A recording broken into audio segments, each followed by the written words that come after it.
Man, what's good to all my brothers and sisters out there in this world? Peace and blessings be upon you in Jesus Christ's name.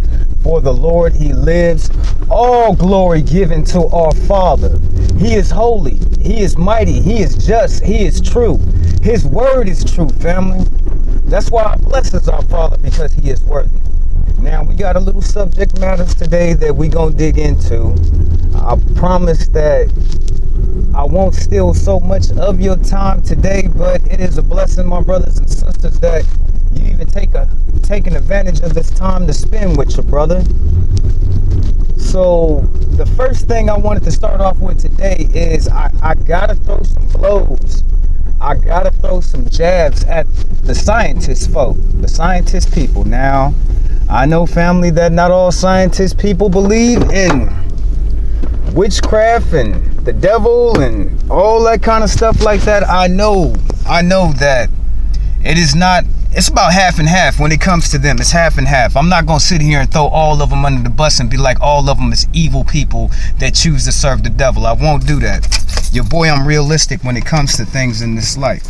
But I got to throw some blows at these scientists real quick.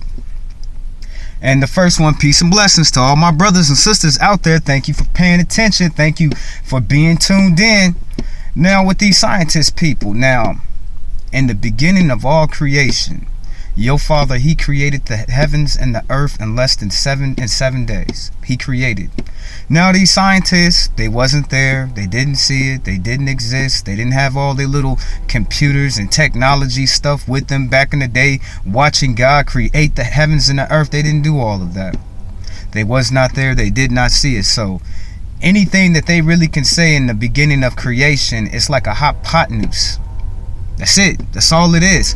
So these people, they cannot tell you how remember, hypotenuse.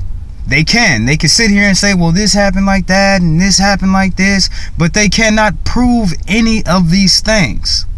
So they can't tell you how air got here on this planet. They can't tell you how the planet was formed. They got their theories. They got 1,001 theories. Well, this happened and asteroids smacked against the earth for thousands and eons and years, and finally, blah blah blah blah, yada yada yada. Your Father told you how He made this earth. Now check this out. They can't tell you how the plant life got here. They can't tell you, but your Father did. They can't tell you how the oceans was created, how it got on this earth, but your Father, once more again, He did. They can't tell you how the birds, how they flied in the sky, what made them, how they came. It's over thousands of different bird species. They cannot tell you how these birds was made, but God did. They can't tell you how the beasts roamed the field and all these different animals and monkeys and orangutans and donkeys and giraffes. They can't tell you. They leaning on Darwin and evolution and all of that, but they cannot prove it. But your Father, He did. They can't tell you how all the fishes in the oceans, how they were made, who put them there. How they can't tell you none of that. All they can do is give you what they think, theory on how they think that these things have came. Now, your Father has said that He created this whole earth in less than 7 days. Now, these people, they can't even tell you how old the earth is. They can't even tell you what's really on the center. So my question for all my brothers and sisters out there today is, you're gonna have to make a choice. These so-called scientists, I hope you know that half of them work for the devil to confuse, to mislead you, to have you looking over on the left when you really should have been looking on the right. That's the plan of these scientists up over here in this world, to get your mind away from God into some type of well, man is great, when all in all, when God is the only one who is great. So I had to jab at them for a little bit. It was something else, but I know it will come back to me soon enough. So let's go ahead and get into the structure for this sit down with your brother Jehoshaphat for this day.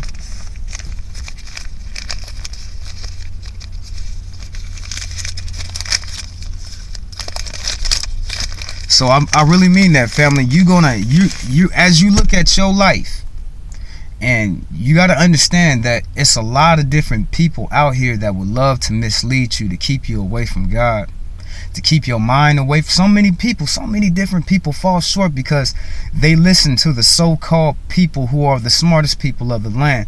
But I'm here today to tell you that you gonna have to make a choice for yourself.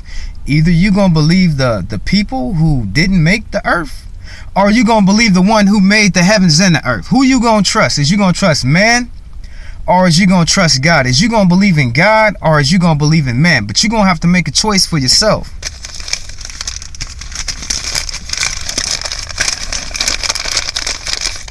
Now we have a little bit that we need to go over, and I will only concentrate on the ones that I feel that is real important. If it's one of these topics that I feel that's real important, I might dive more time into it.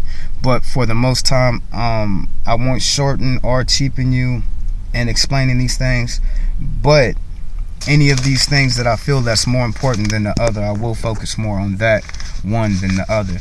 So let's go ahead and go back. Let's go back to what I said yesterday. We was talking about you having the gift and the blessing to anoint your children, to bless your children. Now I want to show you biblically where these principles apply. Now yesterday I just talked about it. That's all I did. I was just talking about it because even if I did not read this, it's like with me, some things God, he teaches me. He gonna teach me. I don't have to go look in the Bible and look for it. You know what I'm saying? I don't have to. He's gonna lead me all through his word. Don't get me wrong. He will do that. But there's certain lessons that God will teach me, just like you. I'm no different than you. You just got to open your mind and your eyes to what is being done.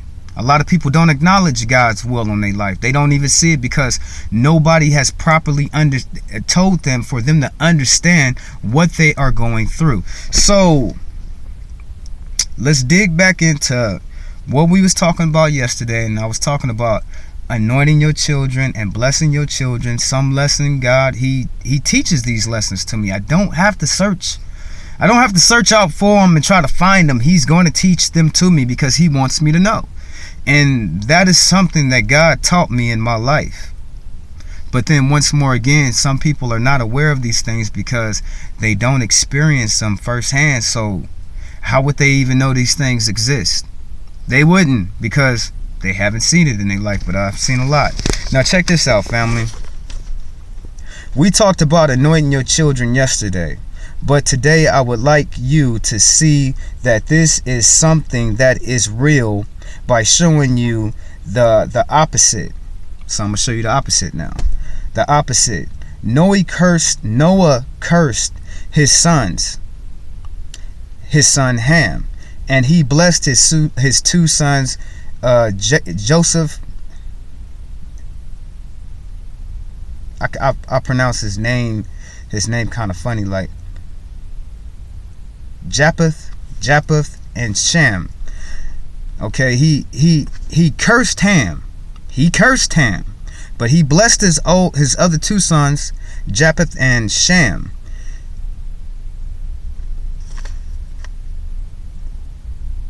They were cursed by Noah, their father, to be a servant to his two brothers. All I ask is that you bless them, don't curse them. Now let's look at Ham, Shem, and Japheth. Now Noah is their daddy. That's their daddy. Now in the days after the floods, when the water finally succeeded and he was allowed to get off the ark and start to live his life all over again after the flood, he settled somewhere in some town, and Noah made vineyards. He made wine vineyards. And one night he was drinking, and he got so drunk that he got uncovered. He must have got butt naked. But his son Shem, he came in and he seen his father's unnakedness. He seen that. But instead of sitting there and being righteous and trying to cover his father up, he went running to his other brothers and kind of like laughing about it. You know what I'm saying? Laughing about it. Oh, I seen dad in the room. He was butt naked. He was uncovered. He didn't try to intercede and try to cover his dad. So the other two sons, they got some wool and they walked backwards into their dad and they covered him up. Soon as Noah woke up that very next day, or whenever it happened, he knew that his son was in his presence. He knew that his son was being disrespectful. He knew that his son was sitting there being kind of conniving, like, and didn't want to cover him up. So Noah cursed his son to be a servant amongst his two brothers. Now me, I'm not asking you to curse your children. I'm not asking you to do that, family. I'm asking you to bless your children. I want to see them blessed. I want to see them anointed. I want to see God's hand over their life. So I'm not asking you to curse them, but you can. You know what I'm saying? You can curse your children if you so choose it, but I'm not asking you to do that. I just wanted to show you the opposite. I'm not cursing my children, because by you taking your blessing off, they are cursed. You know what I'm saying? By you taking your anointment off of them, they will get punished. They will be chastised, and God will get all up over them to prove his point right to them, him or her, whichever one of your child that you take your anointment on. So just imagine if you curse your child. And you see Noah, he was really pacific. He cursed his children, his son, Sam, to be a servant to the other two brothers. Now, I know I got the names messed up, but please excuse me. The story is true. Everything is there. Once more again, you don't have to believe me, but to my real brothers and sisters out there who really believe in the Father, they know that I'm telling them the truth. So you can curse them, but I would suggest that you don't do your family like that. Okay, moving forward. You are better than the wicked. You are better than the evil. The best way to fight against the evil in people is to not reduce yourself to its level. Don't let evil change your state of mind to battle you and to control you and giving in to the evil that comes against you. So I notice in my life, family, when evil does present itself, now we all know we got to be slow to anger. We already know that. We already know we got to be meek when we make these decisions in our life. We already know that too. But what I'm saying here today is that the best way that you can fight against evil is not to repay evil with evil. So you cannot let evil change your state of mind. You can't. Because when you let evil change your state of mind, you give in to the evil yourself. And your perception on your decision making is already off, because you're running on rage and anger. So the best way that you could fight against the evil in this world is not to reduce yourself down to the same level that is being used against you. However it might manifest itself, family, however it might manifest, don't let this evil change who you are. Don't let this evil take the goodness that you have. Don't let the evil knock you off your course. Don't let the evil take your state of mind away, or you will not be able to make a proper judgment. You won't.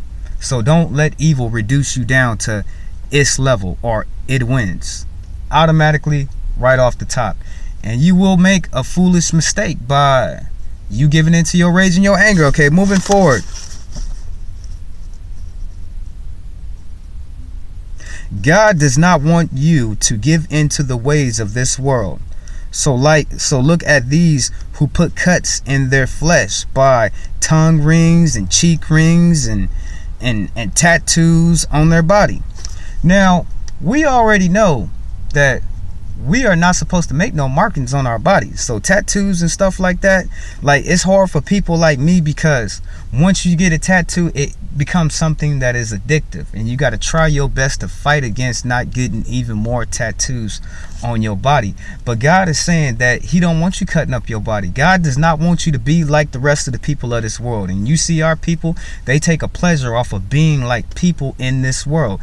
They want to get cheek rings and tongue rings, and got this big old giant hole in their ear. They got all these tattoos on their body. They got piercings in places in which they should not be. So God, he doesn't want you to be like them. He does not, just because they're doing certain things and they're being a certain way, that does not mean that your Father wants you to act and be the way that they are. We are a separate, set apart people. We're not supposed to give into the ways of this world. We're not supposed to imitate the people that's in this country or anything else. If we want to imitate something, we can imitate Christ. So God, he doesn't want you to be cutting on your body. He don't want you getting no tattoos.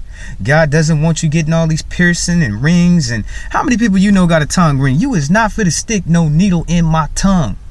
I'm not gonna let you do that to me. You gotta really hurt me to get me to put a tongue.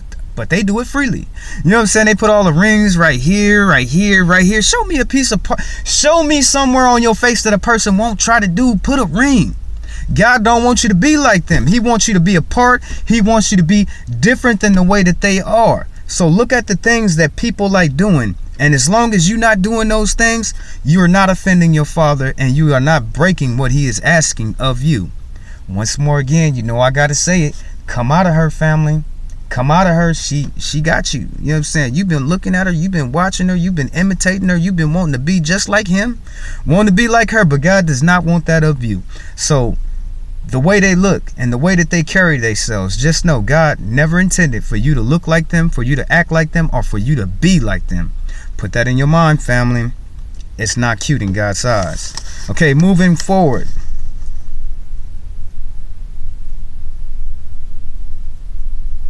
You don't need a picture or a figurine of the Lord in your house. If you do so, it will be better for you to write God's laws instead of an image of the Lord. He wants you to love and praise him with your faith, for we shall worship no image. Now think about this, family. You go to your grandmama house, you go to your aunties, your uncle house. Everybody got us all this. They got Jesus on the wall. They got all these figurines all through their house. And I know, family, a lot of people, they gonna get mad at me for this. What you mean, Jehoshaphat? Here you go again. Here you go again. You think you know it all? It's not even that. It's not even like that, brother. It's not even like that, sister. I'm here to give you the truth. If you're not man or woman enough to accept it, that's on you. You cannot say that the truth was not given to you. So you go over to your older generation's house. Even some of the young people, they're the same, because they have learned this custom from the older generation. Now you see all these figurines, Jesus everywhere. That's good. You know I loves the Lord. You know what I'm saying? Black Jesus all over through the house. You know I loves the Lord. But God doesn't want us to have no imagery like that. He doesn't. If you went to my house right now, you would not see nothing hanging on the walls anywhere. Nothing. If I want to put something on my walls, God said that the best thing you could put on your walls in your house is the 10 Commandments, or the statutes, or the limitations, or the judgments. Something in that reference would be good for you to hang on your wall. But a picture of the Lord is something that you don't need on your wall, because God wants to love you through faith. He wants you to love him through faith. Through faith is the only way that you can show God that you love him. So by you putting imagery of all of this, and it's good, you know what I'm saying? You got Jesus in the mange, you got all that. You know what I'm saying? You got all of that. Oh, let me throw in this side note. Real quick. I ain't even got this written down, but man, do you know how hard it was for Jesus? Do you know where he was born at? He was born in a damn stable. Why all these people trust these doctors and feel that these doctors know about their baby?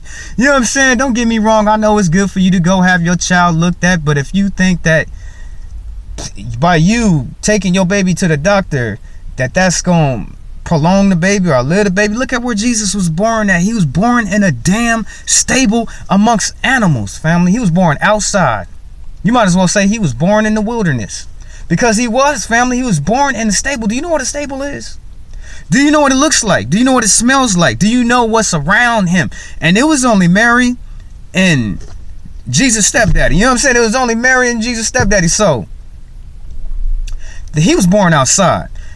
A lot of our people need to start having our babies at home. You can do this. You know what I'm saying? People had babies for thousands and thousands of years before somebody went into a college and got an MD and said, I want to be a doctor. Now I'm a doctor. I'm a professor. You know what I'm saying? Before this time, people was having their children all by themselves.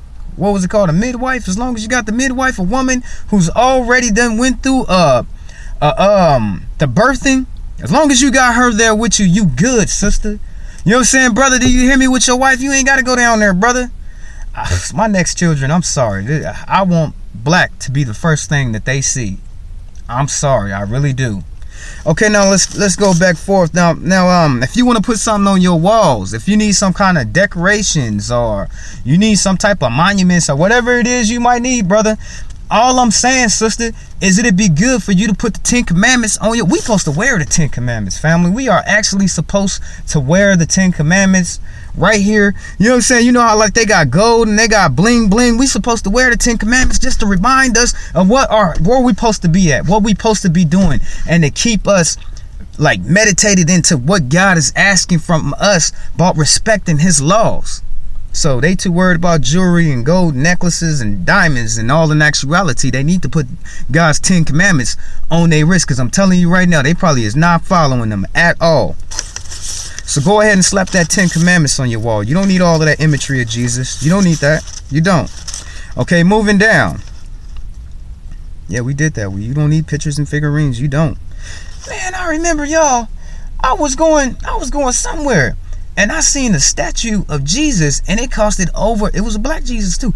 It costed over $120 made of ceramic. I said, oh my Lord, they selling your image for $120. I need to get in on this, family. I'm in the wrong business. I need to start selling Jesus. Y'all just buy that like popcorn. I buy this Jesus piece. As long as I can see him, I'm not sinning.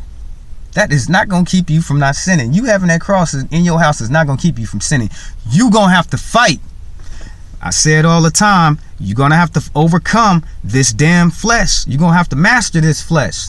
You fighting this flesh. It's like flesh and sin is like two different things. You got sin creeping around the corner, always watching you. You know what I'm saying? Watching you so it can try to test you so you can give into it. But then you fighting this damn flesh too. And it's sinful nature. So you got two opponents when it comes to sin. You got sin looking over the corner, lurking to prey on you to give in to your sin. Then you fighting against this damn flesh that has all the sin in it.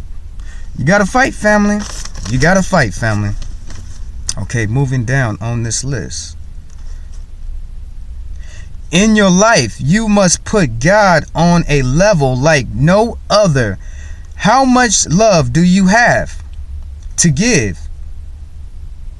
If you let God into your life, no one will ever be able to break you down and tear you down and your heart. How much love do you got to give? Now, family, this is the discussion that I have been talking to the Most High, the Lord of Hosts. I've been talking to him for about 48 hours, and I want to let him know exactly where I stand. Now, as I look at those that's close to me, that's in my inner circle, my family, friends, what have you, and okay, I love them. I do. My children, I love them. My mom, I love her. My dad, I love her. But the love that I have for my family is different than God. There is no one in this world that can have the love that I have for God. Do you understand that? The love I have for my children is different than the love that I have for God. My children can never have the love that I have for God. They can't. You know what I'm saying? They will never have that love. I love my mama and I love my daddy severely, dearly, to the deepest part of my soul. But the love that I have for my mom and my dad is not the same love that I have for God. God has a love. I have a love for God more than anybody or anything that's in this life. So you got to think about that. How much love do you have to give? I have a lot of love. I can give a lot of love. I have love for my family members, but I will never let them be on the level of the love that I have for the Father. Can't nobody take that place. Can't nobody replace that. Can't nobody take a portion of that love. Can't nobody imitate or mimic. Oh, I feel that way about God as I feel about my kid. No, I don't, family. No, I don't. By no means, I love my children, but I do not love my children the way I love God. Some people will say that I'm mean. Some people will say I'm mean-spirited. Some people will say I'm evil for making that statement. But you in your life, the love that you have for God, it has to be completely different. It has to be completely separate from all those that's in your life. The love that you have for God has to be stronger than anybody else in your life. I don't care who it is, family. I don't care if it's your sisters or your brothers, your aunties, your grandmas, your uncles, your aunties. It does not matter, family. Your love for your father has to overshine all love that you give. That's the only way that you can really say that you love your father. Now, by doing these things, you know that your father, he will never turn his back on you unless you turn your back on him. He'll never start disrespecting you until you start disrespecting him. So the love that you have for God has to be more stronger, more better, more perfect, more holy, more righteous than any other love that comes out of your heart. You can't duplicate that love. You can't share that love. You can't take God love and give it to your mama. It don't work that way. You either love God or your mama. Which one is it? You can't take a part of God love and give it to your dad. You cannot. The love that you have for your dad has to be different. It has to be genuinely, but it has to be something that is different.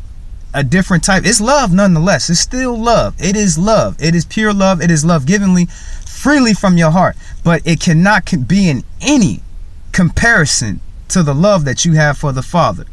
Okay, moving on. I hope that y'all understood that. God likes to use bad things that come against us to glorify himself, his kingdom, and to work all things for our embetterment. Even though you don't see it in that given time, you must serve to the very end. So now y'all already know any weapon forged against you will not prosper. You already know that.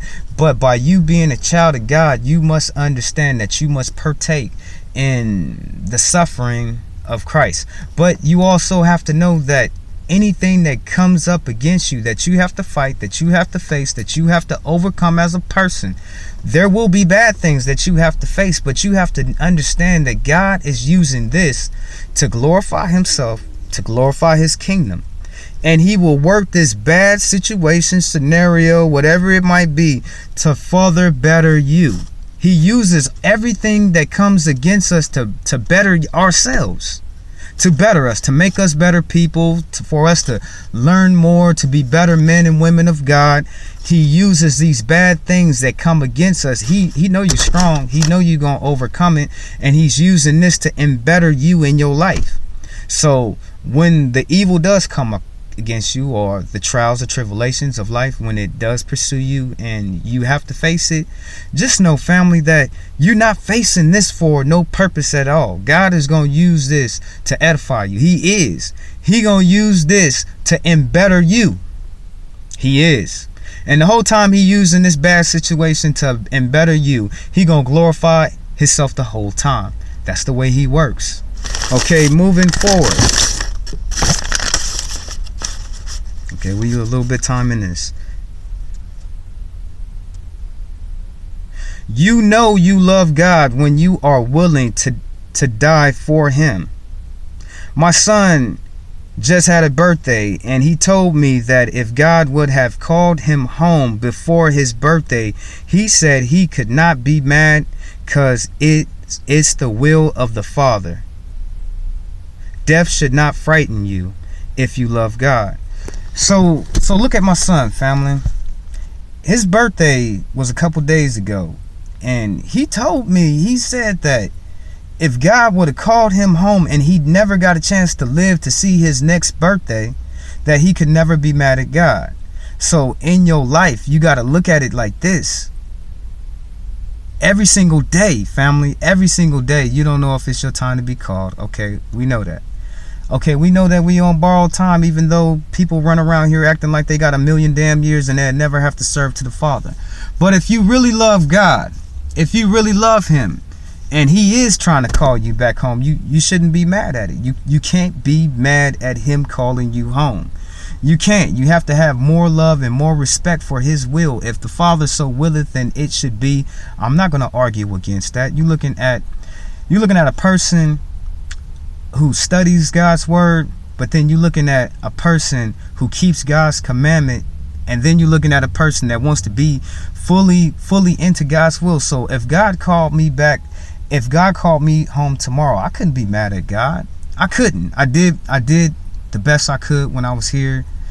I did the best. You know what I'm saying? I love my people. I did the best that I could do for y'all, helping y'all, especially the ones out here in my city, expressing to you, trying to teach you. So I fear not death. And if it is the Father's will, then let it be his will. I cannot be mad at our Father. This is a true testament. If you love God, if you're not going to fight against his will, even if your life is on the line, even if your life is in jeopardy, and you could be facing to be calling back home, is you going to be mad at that? Or is you going to be in God's will for your life? Every day, if you say you love God, if you say you love Jesus, you have to live your life like there is no tomorrow. So that's how I live my life, family.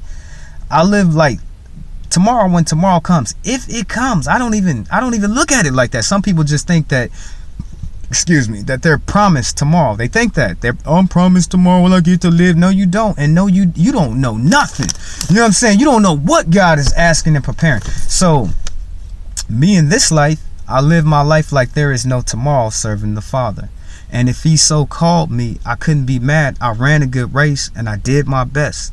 That's how I live my life. Okay, moving forth to the next one.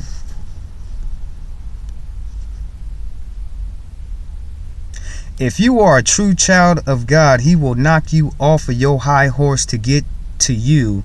If he has to, he will knock you off your high horse if he have to. Look at the story of Saul. So there are some of us who run from God, but they can only resist the Holy Spirit for so long. So, and I say this prayer for all my people out there that's still a part in that life. There's so many prayers going up at this 9 o'clock prayer hour. It ain't even no joke. Now, I pray for my brothers to get out that life. To separate themselves from the evil that they commence in this world. I ask that they get enough strength, Father God, to be, my brothers and sisters out there, to be emboldened, to turn their backs on that way of life. But some people, God has to knock them down. He has to knock them down. So they're part of that life. He'll knock you down in any facet of your life. But I'm just using these ones as an example. My brothers out there about that life. He will knock them down just to reach them. He will knock them down just to reach them, to get closer to them. So when they over there in them prisons, that'd be the best time for God to reach them, because outside distractions, and that's why I be praying for my brothers up over there in them prisons and stuff all the time, family. Every single night I'm praying that he reaches them. But it's not so much of him reaching them, it's them opening up the door and letting him in. We refuse him a whole lot, family, but it doesn't matter where you are, what you doing. By you being neglecting to want to be with the Father, he will knock you down to reach you. There is nobody that God will not knock down to get to them if that's what he's so well pleased. So it doesn't even matter if they're on the top of the whole world. God will knock them all the way down just to get to him. So you better keep that in your mind. The only way you can retain the favor, the grace, and blessings from God is to submit to him. If not, you will not receive the power of God. Now, a lot of us, we commit. We sort of kind of partially want to give ourselves to the Father. But if you really truly want God's favor, if you want God's blessing on your life, I suggest, if you even want his grace, that's so important, family. It's so important to be, I say it again because it's true. It's so important to be covered in the blood of Jesus, because if you're not, you don't have God's grace. And if you're not submitting yourself wholeheartedly, 100% to what the Father is asking from you, please don't expect to be blessed. Don't expect to have any favor given to you from the Father if you're not willing to submit yourself fully to what he is asking of you. And as I look at what God is truly asking of us, it's not a lot, but a lot of people, they don't understand that you have to practice these things for you to get better, to serve the best way you can serve your Father is practice. You have to practice, family. You have to practice being righteous. You have to practice being true. You have to practice being a righteous man or a righteous woman before God's eyes. Without practice, how can you be perfect and blameless before his eyes? You can't. You can't expect for you to start at -1 and already jump to a positive 100. You can't do that, family. You got to start somewhere. Best where you can start is from your submission to God. But then again, if you're not, and if you're not willing to do it 100%, please don't expect his favor, because he ain't gonna give you none. You are sitting over there being blessed, but you halfway in the door and halfway out the door. Don't expect to be blessed by the Father if you're not willing to bring your 100 to him. Shoot, the Father, he wants your 100 times 1,000. He's not playing with us, family. He's not. People wait until their back is against the wall and all hell has broken loose. Then they curse God and blame him for whatever is going on in their life, and they don't wait until it's too late to pray to your Father. So look at how your brothers and your sisters are. They don't pray, they don't read the word, they don't try to walk in the way that God is asking of us, and that is to be righteous in all of your doing. Anything you might doing, they're not doing it. They're not trying to be righteous men or women before God's eyes. They choose not to walk in a holy fashion to please God. They don't do none of that. They don't pray to God. They don't talk to God. They don't lean on God. They don't expect anything from God. But then soon as something bad happened, here they go want to try to pray to God now. But before they do that, they curse God. They get mad at whatever is happening to them in their life, and they curse God. Then they want to come to him when already the harm has already been done. The damage has already been done. Now they're trying to pick up themselves and pick up all the pieces. Don't wait until it is too late to talk to your Father. Don't wait. You know what I'm saying? People wait until it's too damn late, family. It's too late. If you was rolling with God, he would have gave you the heads up. If you was rolling with God, he would have gave you a better way to get out that situation. If you was rolling with God, he would have not even had that situation happen to you, because you would have been praying to your Father. Don't wait until it's too late to try to build some personal relationship with God. Don't wait until all hell has cut loose before you want to submit yourself. Don't wait until you in that hospital bed and now you want to pray to God. Don't wait until everything wrong has already taken place. Now you want to show your Father that you are willing to cry out to him. By that time, it is already too late, family. Seize the moment. You got all week long to praise your Father at any time. He is always listening. He is always watching. And he is always waiting on you. So you done blew half of your life not even caring about God, and then as soon as something happened, now you want him to help you. He not gonna help you, family, if you're not there with him. He wants you there with him. Not just when you need something. Not when something bad happened. Not when just that you feel that you need a special blessing. He wants you to be there with him all the time. Not when you can't just use God, family. That's using God. That's putting him in your pocket and only pulling him out when you need him the most. I need him the most on everything. I need him the most on every single thing that I might take a part of in 24 hours in a day, or this life would not be worth living if I didn't have him in this life. As a servant of God, I will tell you that freely, because I mean that in the abundance of my heart. Play with me if you like. Okay, we done here, family. We done. We got one more on this list. And anything that did not come to my mind, I will make sure that I get it going tomorrow. Now for this one right here, I want you to just think about this one. Sometimes all of the children of God intentionally would sin as a whole against God and had to make atonement for the whole congregation. So let me ask you this question in this day and this time, and as the people we are today, what sin as we as a people intentionally do as a congregation before the eyes of God?